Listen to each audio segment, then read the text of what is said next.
మంజురావు గారు, ఇరాన్ వైపుగా అమెరికా సేనలు కదులుతూ ఉన్నాయి. వార్షిప్లు, మిసైళ్లు ఇరాన్ను చుట్టుముడుతూ ఉన్నాయి. దీనికి సంబంధించి ట్రంప్ కూడా స్పష్టం చేస్తోన్న పరిస్థితి కనిపిస్తోంది. మళ్ళీ ఇరాన్ పైకి ట్రంప్ యుద్ధానికి దిగబోతూ ఉన్నాడా? ఒకవేళ అదే జరిగితే కనుక ఇరాన్ ఎలా రియాక్ట్ అయ్యే అవకాశం ఉంది? ఇప్పుడు గ్రీన్లాండ్ అంటూ ఉంటే గ్రీన్లాండ్ మీద యుద్ధం లేదు, ఫోర్స్ఫుల్గా నేను దాన్ని లాక్కోను అని డొనాల్డ్ ట్రంప్ ప్రకటించడం జరిగింది.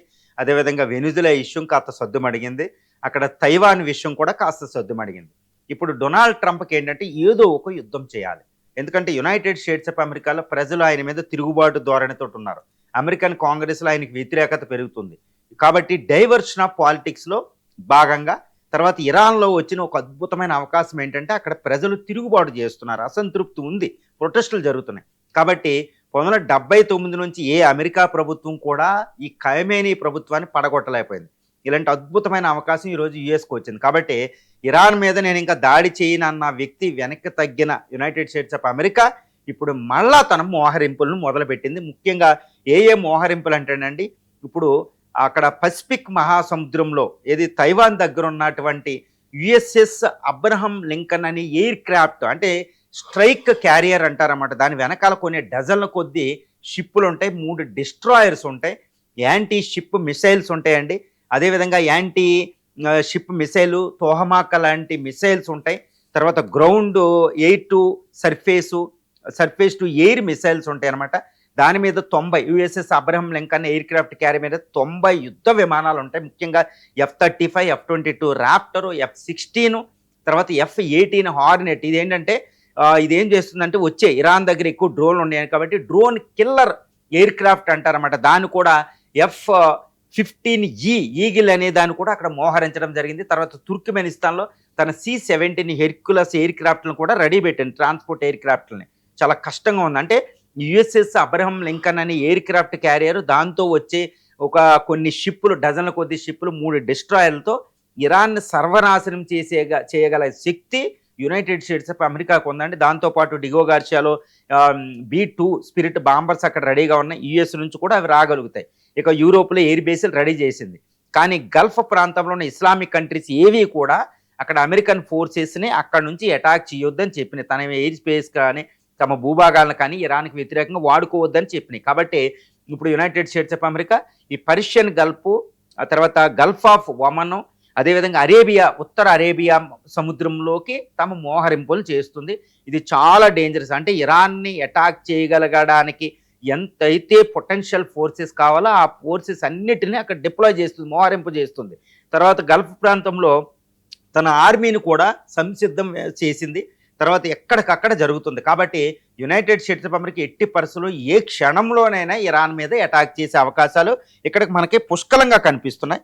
దీన్ని ఏమంటారంటే దీనికి ప్రతిస్పందనగా ఇప్పుడు ఇది కూడా మొదలుపెట్టింది. ఇరాన్ ఏం చేస్తుంది, ఇరాన్ యొక్క IRGC అంటే Islamic republican guards corps head ఒకటి చాలా తీవ్రమైన హెచ్చరిక ఈరోజు యునైటెడ్ స్టేట్స్ ఆఫ్ అమెరికా చేయడం జరిగింది. ఏం చేశాడంటే ఆయన, మా యొక్క గన్ మీద ట్రిగ్గర్ బుల్లెట్ పెట్టి ట్రిగ్గర్ మీద చెయ్యి ఉంది, 3000 మిసైల్స్ మేము రెడీ పెట్టాం, what ever we have we will use to fire on you. అంటే మా దగ్గర ఎటువంటి ఆయుధాలు ఉన్నా ఆయుధాలన్నిటిని నీ మీద వాడేస్తాం, నీకు సపోర్ట్ చేసే వాళ్ళ మీద వాడేస్తాం.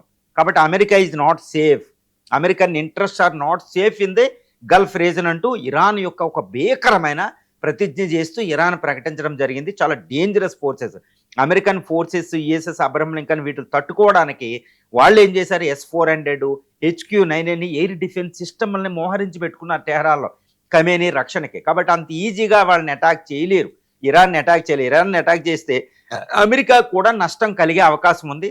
పైగా 3000 మిసైల్ నటు Israel American air bases 50,000 forces మీద అటాక్ చేయొచ్చండి. దాంతోపాటు ఇజ్రాయెల్ మీద ఎక్కువ అటాక్ చేసే అవకాశం ఉంది అమెరికా అలాగే. కాబట్టి ఎందుకంటే Iran pain is US pain అవుతుంది అనమాట. అమెరికాకి పెయిన్ కలిగించాలంటే ఇజ్రాయెల్కి పెయిన్ కలిగిస్తే చాలు, ఆల్మోస్ట్ అమెరికా అంతా తిరుగుబాటు చేసేస్తారు ట్రంప్ మీద, అంత ఈజీ కాదు. తర్వాత గల్ఫ్ ఆఫ్ హర్మూజ్ని టోటల్ క్లోజ్ చేయడానికి కావాల్సిన మిలిటరీ బోట్లు అంటారు. మిలిటరీ బోట్లు అంటే పెద్ద పెద్ద షిప్పులు ఉండవండి ఇరాన్ దగ్గర, చిన్న చిన్న నేవల్ బోట్స్ ఉంటాయి అనమాట. అందులో ఈ బాంబ్స్ TNT RDXలు పెట్టేస్తారు. వీళ్ళు ఏం చేస్తారంటే లక్షలాది వేలాది బోట్స్ ఉన్నాయి, అది డెవలప్ చేసింది చిన్న చిన్నవి. ఇవేంటంటే aircraft carriers, US destroyer షిప్పుల మీదకి వెళ్ళి పేల్చేస్తాయి, తనకు తాను పేల్చేసుకుంటాయి అనమాట. అదే ఐఆర్జీసీ ఇరానియన్ నేవీ డెవలప్ చేసింది. దీంతో హర్మూజ్ స్ట్రైట్లో ఏ ఆయిల్ షిప్ కూడా హర్మూజ్ స్ట్రైట్ పర్షియన్ గల్ఫ్ ద్వారా వెళ్ళలేవు. తద్వారా ఆ యునైటెడ్ స్టేట్స్ ఆఫ్ అమెరికాకే కాకుండా చైనా, ఇండియా, అన్ని దేశాలు, ముఖ్యంగా జపాన్, సౌత్ కొరియాలకి ఎక్కువ ఆయిల్ వెళ్తుంది. ప్రపంచ ఆయిల్లో 25% గల్ఫ్ ఆఫ్ హర్మూజ్ ద్వారా వెళ్తుంది ఇరాన్ దగ్గర నుండి. దాంతోపాటు 25% న్యాచురల్ గ్యాస్, లిక్విఫైడ్ గ్యాస్ కూడా వెళ్తుంది. అంటే ప్రపంచ ఆయిల్, న్యాచురల్ గ్యాస్ సప్లైస్ అన్నిటినీ కూడా ఇరాన్ ఆపగలదు. కాబట్టి దాన్ని మళ్ళీ ఇరాన్ విధించిన బ్లాకేడ్ నిర్మూలించాలంటే యుఎస్కి నెల రోజులు పడుతుందంటే అంత పోర్చున్నా. అంటే ప్రపంచ ఆర్థిక వ్యవస్థ నెల రోజులు స్తంభించిపోద్ది అనమాట. అప్పుడు యుఎస్ మీద చాలా చాలా ప్రెజర్ వస్తుంది. కాబట్టి ఎంత మోహరింపులు చేసినా ఇరాన్ మీద దాడి చేయాలి అంటే యుఎస్కి చాలా చాలా కష్టం.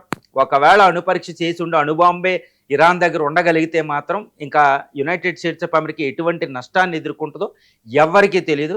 పైగా ఇప్పుడు S-400 వీటి ద్వారా యుఎస్ చేసే అటాక్ని ఇరాన్ ఎలా దగ్గర పెట్టి, అంటే ఒకప్పుడులాగా గత 12 రోజుల్లో ఆపరేషన్ మిడ్ నైట్ లయన్ అనుకుంటూ అమెరికా చేసిన దాడి అంత ఈజీ అయితే ఈసారి దాడి ఉండదు, చాలా కష్టంగా ఉంటుంది. అమెరికా కూడా నష్టాన్ని ఎదుర్కోవచ్చు. గల్ఫ్ ప్రాంతంలో అమెరికా ప్రెజెన్స్కే నష్టం ఉండొచ్చు. తర్వాత ఇజ్రాయెల్ ఎగ్జిస్టెన్స్కి మోస్ట్ ప్రాబ్లం ఉండొచ్చు.